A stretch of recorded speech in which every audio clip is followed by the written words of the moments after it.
Hi everyone, welcome back to the channel. So today I want to go through something that I found was missing in my own education, and that's conscious business development.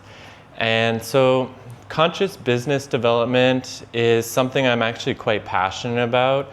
I'll tell you a little bit about my history with business and growth. So I've been self-employed since I was about 21 years old. As soon as I got out of my studies, I went into my own practice. I worked at a clinic for a little while, and then I opened up my own place. And I did it quite young, and it was very challenging. I learned so many hard lessons. And so today I just want to go through some of my learnings so that hopefully it can give you some knowledge on what to do and what not to do. So in this short video, I'm just going to go through what is conscious development, what are some limiting beliefs that might be blocking me and my growth. We're also going to go through finding your why. So why do you have this offering? What's the deeper root behind your offering? And using that why when things get hard, and things do get hard in business and in life. And so having that why anchored into you it's a key tool. It really helped me. Okay, so we talked a little bit there about what we're going to go through, and I'd like to start this with my experience in business and growth. And so like I said, I started quite young. I had a place, a small studio in Vancouver, British Columbia, and it was called Resonance Wellness. And it was the first taste for me of handling and managing a lot of different things. And I was also at a really difficult point in my life where I was really struggling with addiction. So I'm now almost 6 years sober, and at that time I was just beginning to start the transition into sober living. And so I was running a business, still caught up in some of these addictive tendencies, and my nervous system was fried. So I was massively sympathetic. One little thing would go wrong and it felt like the whole thing would crumble down. I didn't have the capacity. And I think that's a good place to start. Is we need to build our capacity to be able to handle more stress, especially as you're growing a business, because it will come. And it's how do you manage that stress as it comes? So things like a healthy lifestyle, positive mindset, self-work, therapy has been instrumental as well. So having a therapist that you can go to and really share what's going on, those are all key tools to start using as you begin to grow a business. And it really, really helped me on my journey. So then let's fast forward maybe 2 or 3 years. I got burnt out and I had to stop. And so what I did is I sold everything. I moved to India. And my intention was to stay in India. I was studying a lot there and I was learning a ton. And then COVID happened and I somehow landed in Australia. And so now my business and my life is here in Melbourne, Australia. And I've started a business called Lion's Breath Wellness, and also created a training program for therapists, which is called Dynamic Myofascial Mobilization. I won't go too much into that today. I really want to stay focused on the business element. But through Lion's Breath and being in a new country and starting a business, immensely challenging, but also so rewarding. So if you're just starting out on your adventure with business and growing and self-employment, know that there are challenges, and it'll really test your self-belief. But as you start to embody more of your business and you start to really get your heart involved, the rewards are immense. And so I just want to let you know it is worth it. It is worth working through the fear.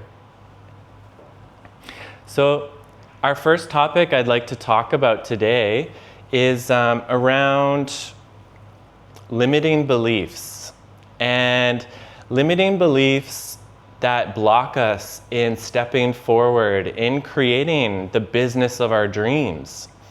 So these limiting beliefs are often subconscious, so we're not even necessarily aware, but they feel like blocks in our lives. We all have limiting beliefs, subconscious beliefs, and it's a beautiful tool to work on these. And I use a lot of affirmations to help sort of retrain the subconscious mind.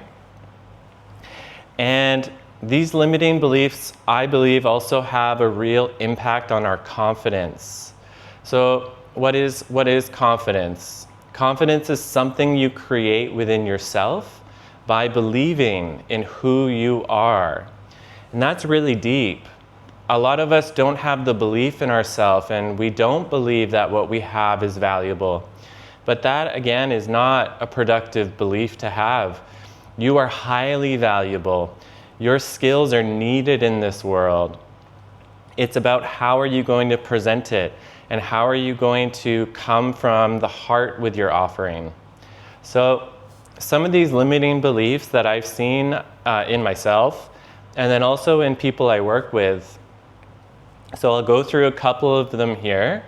And as I'm saying them, just notice if you can feel it in your own body and if it hits. And if it does, it's most likely one that's involved in your life as well. So some of these unconscious beliefs: I'm not good enough to run my own practice. There are already way too many people doing what I do. Who am I to help others when I don't have everything figured out myself? I need another certification before I can start. I'm not a business person. I'm just a blank. So those are some limiting beliefs I see a lot and I've worked through. And I think a key here as well is just to begin. You know, even with me and this podcast, starting a YouTube channel and talking on Instagram, I don't think I'm really even getting any views, but here I am doing the work, putting forth something that's really close to my heart. And it's really not about who likes it or who doesn't like it.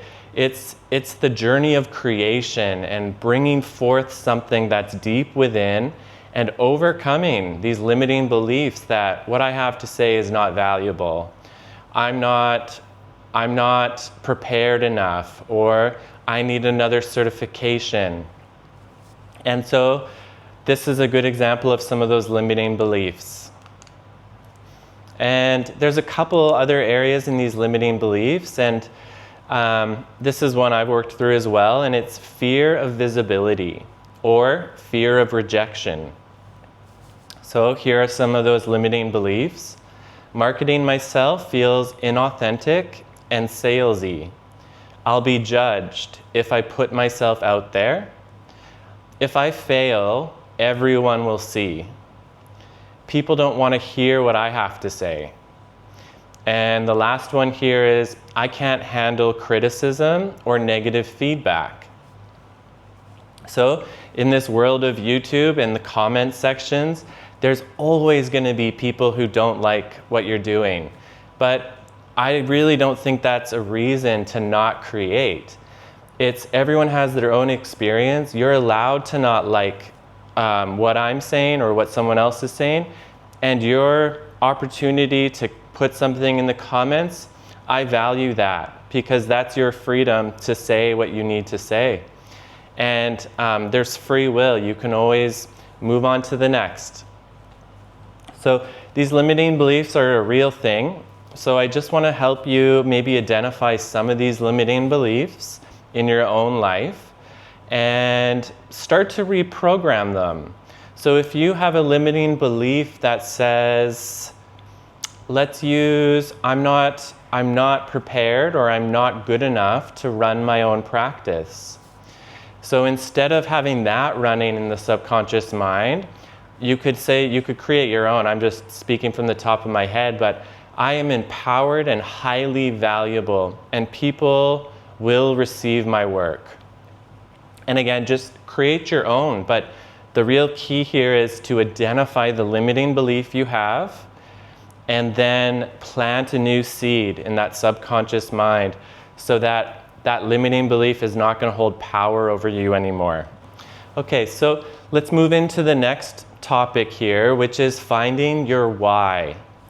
And this is a really powerful thing to do, because what it does is when you find your why, no matter what happens outside from others, the stresses of business coming in, this why really anchors you into your divine purpose, or it's called your dharma, your dharmic path. And so finding your why in business means uncovering the deeper purpose that drives you beyond profit and success. It's the deeper heart. It's the deeper connection to your why are you doing this. It's the core reason you do what you do. It's the impact you want to make, the change you want to create, and the values that you want to live by. So when you're really clear on your why, it becomes your compass, and it guides all of your decisions, and it inspires your actions, and it just gives you that thing to get up to in the morning. So I'll use my life and me as an example. My why is I have to refresh on it. My why is to help people connect deeply to the wisdom of the body and to facilitate awakening and to serve as a guide for healing. And so I guide my business and my life around that. And when I have my deep why, it also means that it doesn't really matter what other people think. It doesn't really matter if people don't understand the work. What matters is that I'm deeply connected to my why, and I'm going to hold it in my heart and stay true to that. A strong why turns a business from just a means to an end into a meaningful and fulfilling journey. So this journey in conscious business, it goes through these peaks and these valleys, and you're learning lessons all throughout this journey with the business. And I'm really learning to enjoy the peaks, but to also enjoy the valley and enjoy the time of slow and reflection. And I think for me, it's like I've learned these peaks and valleys now, and I know how to manage them. But when you're first starting, oftentimes when you're in a bit of a valley, you're fighting that valley the whole way. Maybe I'll do more Google ads. Maybe I'll do more Instagram posts. And you start almost panicking and putting out so much. Whereas sometimes you just need to be in that valley, learn from the valley, and then time and experience will begin to take you up onto a bit of a peak. And you enjoy that too, but you don't really attach so much to it. You're just going for the ride with the business, the conscious business development. So if you could even just take a moment now and check in on your why. What is the deeper reason behind your work? What's the soul's calling here? And spend a little time with that. It can take a while to find the why. Do maybe a little bit more of a plan. So I'm doing this webinar teaching YouTube video for my previous students, and for other people who want to learn about conscious business development. And so let's get a plan together that is manageable. And so we'll start with clarifying the foundation. So what does that mean?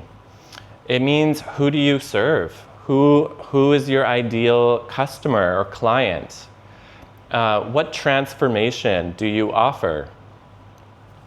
Also, what are your prices and offerings? Getting really clear on what it is you're offering. And then set a beautiful intention. So a good example for that would be, I hope to have 2 new clients a week for the next month. And set the intention and then watch as things begin to happen. So those are 4 things that I like to set the foundation with. So who do you serve? What transformation are you offering? What's your pricing? And what are the offerings? And then set that intention and try to remain as optimistic and not allow those limiting beliefs to come and crash you down. So then we move into the action plan and networking. So networking and building authentic relationship. It's really, really important. And so how do we do this? We build connection with ourselves and with others. We also actively engage in communities. So going to that breathwork event, going to that yoga seminar, going to that Dharma talk, whatever area really lights you up, find that community. We really do need each other in business and in life. And so sometimes for introverts, it's a little bit challenging to put yourself in those situations. But I've learned as an introvert that it's deeply rewarding when you have meaningful connection with others. It also helps to build confidence in your offering. Another great thing is to start. You can start a group yourself. So I do a lot of breath work and myofascial release. So starting a monthly breath circle where you can get people together and you can begin doing breath circles. There's so many options there, but building up a community is really, really important. So, and in this world of digital media, this takes time. I'm still learning and trying to get better at speaking to a camera and trying to present my material as clearly as possible. But my advice on this one is just to start. The block is the fear from starting. And so just knowing that there's maybe a little bit of a block there and then actively engaging in creation. And you can just start with 1 post a week. You could start with reaching out to other people in the field that you're also in. And so tools that I've really enjoyed learning and growing with are Instagram. So connecting on Instagram, finding your community and niche in Instagram, and not just watching, but actually creating. So putting out some videos, putting out some reels of yourself. And again, this is a work in overcoming the fear and turning that fear into excitement. Because on the other side of fear is excitement. And so you can change that and you can work with that. I also really enjoy just doing education on these marketing things. So little mini reels. You can do carousels. And you want to address common issues that your market is looking at. So obviously I'm a breathwork teacher and a myofascial therapist. So I talk a lot about posture. I talk a lot about pain. I talk a lot about embodiment. And then obviously breath dynamics and how it is to fully breathe. One thing that's really helped me do this work is to I use a day, and it's usually a Sunday morning, where I sit down and I just create. And I allow myself to do exactly what I'm doing right now. Sit in front of the camera, talk, put together some content that I think could be meaningful to others. And it's this commitment I've made to get content out and to share what I'm passionate about, regardless if people understand or if they like it or not.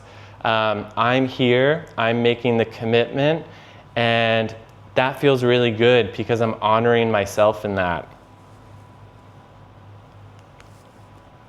So, and our last topic here, and this is a challenging one, and it's around rejection, okay? So as you're starting out a practice, you're starting to teach classes, circles, any sort of endeavor that you're hoping to grow into, your Dharma is leading you into this area. And so you're going to answer the call. And so you make that commitment. You say, okay, I'm going to start being a bit more visible. I'm going to start telling people what I do. And I'm going to be really clear on my offering. I'm going to know my prices and my hours. And then you come out. You come out of the shell.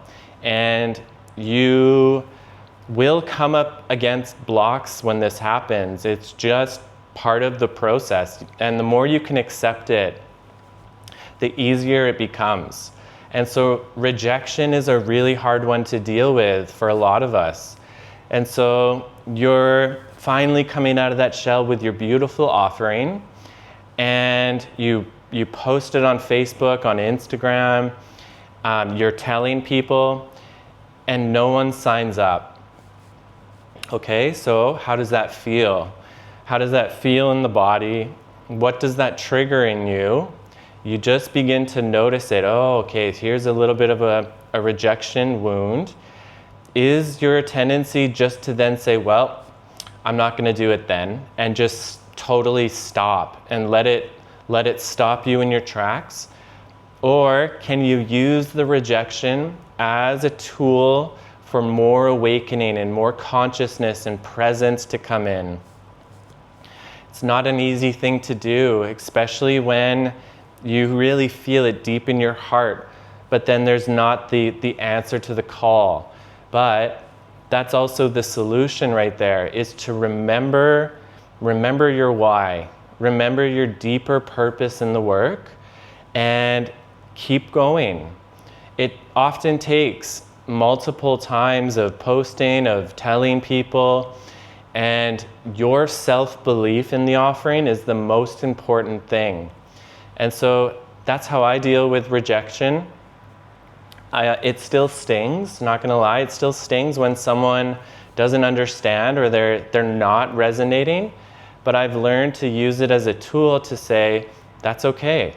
I understand my why and what I'm here to do, and I'm not gonna let these external influences shut me down and make me stop my work. I'm going to keep going. I'm going to keep making videos.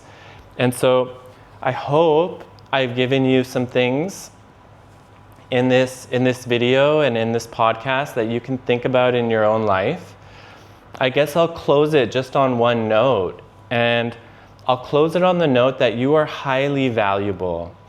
Your spirit, your offerings, they are so needed in this world. And what's happening is you're needing to let go of the fear, step into excitement, and move forwards with this new offering that you have. It's okay to feel the fear, but also know that the remedy for fear is action. And so stepping more into an action plan to begin the movement with your business and growth and helping others. And so I just wanted to say thank you for being here.